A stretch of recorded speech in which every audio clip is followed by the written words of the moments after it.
peristiwa berkatalah Yesus, "Aku bersyukur kepadamu ya Bapa, Tuhan langit dan bumi, sebab semuanya itu kau sembunyikan bagi orang bijak dan orang pandai, tetapi kau nyatakan kepada orang kecil. Ya Bapa, itulah yang berkenan di hatimu.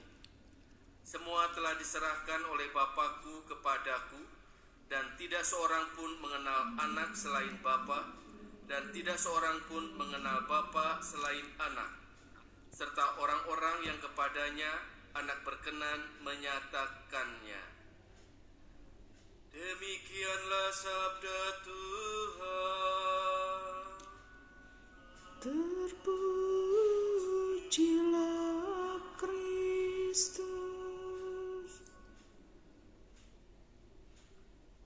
Saudara-saudari yang terkasih dalam Yesus Kristus, dalam bacaan pertama dari kitab Keluaran dikatakan oleh Tuhan sendiri, "Akulah Allah ayahmu, Allah Abraham, Allah Ishak, dan Allah Yakub."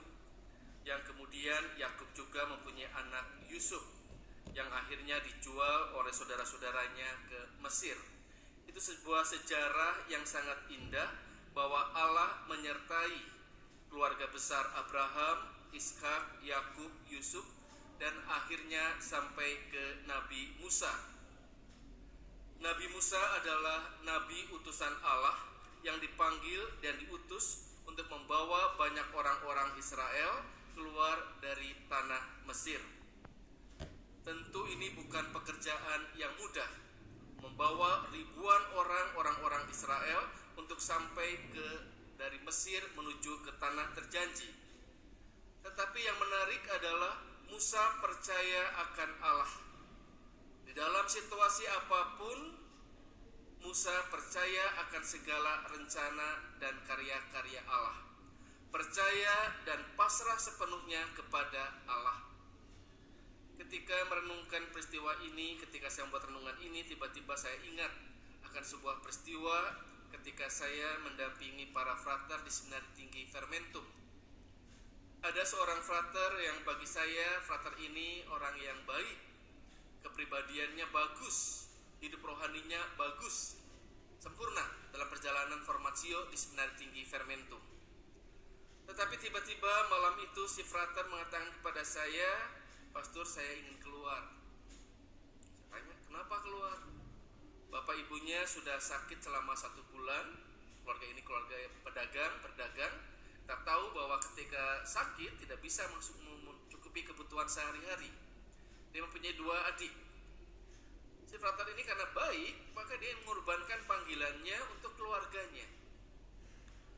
Lalu waktu itu saya katakan kepada frater bawa dalam doa, besok kita bicarakan bersama. Lalu besoknya saya mencoba untuk menghubungi keluarga ini. Dan syukurlah si ibu mulai sembuh. Ya, bapaknya masih sakit, ibunya mulai sembuh. Lalu saya sampaikan kabar gembira ini kepada frater tidak usah takut. Ya. Kalau Tuhan sudah memanggil frater, Tuhan akan mencukupi semua kebutuhan keluarga frater.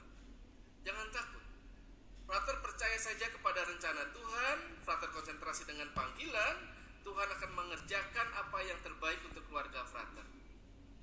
Dan akhirnya si frater ini meneruskan panggilannya dan sekarang ini sudah menjadi imam. Saudara-saudari yang terkasih, dalam kehidupan kita banyak sekali masalah-masalah, problem-problem dan sebagainya. Tetapi ketika kita percaya dan pasrah kepada rencana Tuhan, Tuhan akan melengkapi segala kelemahan kita dan diberikan juga rahmat-rahmat yang dibutuhkan kepada kita. Bahkan dalam bacaan Injil hari ini, Yesus mengajarkan kepada kita untuk selalu bersyukur. Bersyukur dalam situasi apapun. Bahkan dalam doa Yesus dalam Injil hari ini, "Aku bersyukur kepadamu ya Bapa, Tuhan langit dan bumi."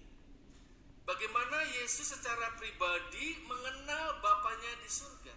Dia tahu akan berikan terbaik untuk dirinya. Maka dalam situasi apapun, ketika dia pun disakiti, dihina, di apapun, Yesus tetap bersyukur. "Aku bersyukur kepadamu ya Bapa, Engkaulah yang punyai langit dan bumi semuanya." Bahkan dalam bacaan Injil hari ini dikatakan oleh Yesus sendiri bahwa Tuhan akan mengerjakan hal-hal yang indah untuk orang-orang yang kecil dan orang-orang yang sederhana. Mengapa orang-orang yang kecil dan sederhana ini menjadi prioritas bagi Tuhan? Karena mereka adalah orang-orang yang sederhana yang punya kemurahan hati, kerendahan hati, kesucian atau kebersihan hati. Kalau kita mempunyai 3 hal ini saja dalam kehidupan kita, ya, murah hati, peka terhadap orang-orang sekitar kita, rendah hati, tidak menjadi pribadi yang sombong, bahkan juga suci dan bersih hati kita akan melihat betapa takjub rencana Tuhan bagi kita. Kita akan melihat suatu keajaiban dalam kehidupan kita ini. Kalau kita mempunyai keutamaan-keutamaan ini, murah hati, rendah hati, bersih hati. Mari kita bersama-sama kita imani semua ini, agar dalam perjalanan iman kita ini, apapun situasi kita di depan kita tidak tahu. Tapi Tuhan sudah mempunyai rencana yang baik untuk kita. Kita hanya menjalankan rencana Tuhan supaya kita bertahan dalam situasi apapun, percaya dan pasrah kepada rencana dan kehendak Tuhan. Mari kita imani akan hal ini, kita hening sejenak.